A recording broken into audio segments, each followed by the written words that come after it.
Universitetlarga borganimni ham qizlar bilan spros qilamanda, hazil olamiz. Misol uchun qanaqa yigitga tegasiz deyman. Albatta, telosложенияsi zo'r bo'lishi kerak, bo'ylari baland bo'lishi kerak, zo'r mashina. Xullas, shikarniy hayotda, to'g'rimi desam, ha. Endi keling, shu yigitga qanaqa qiz yoqishi to'g'risida ham bir pas gaplashamizmi deylik. Meni yigit formatimga. Qanaqa?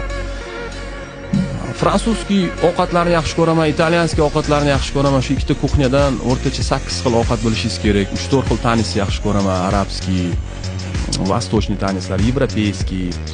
Mayli, breakdans ham ozgina qo'shib turing, zerikkamda o'ynab berasiz. Undan keyin yon tarafdan qaraganingizda Irina Sheykka, to'g'ridan qaraganingizda kimga biron bir chiroyli bir aktrisaga o'xshab turishingiz kerak. Bo'yingiz kamida 180 bo'lishi kerak. Sizda qaysi biri bor shularning? Ani qiz jim turadimi? Hech qaysi yo'qmi?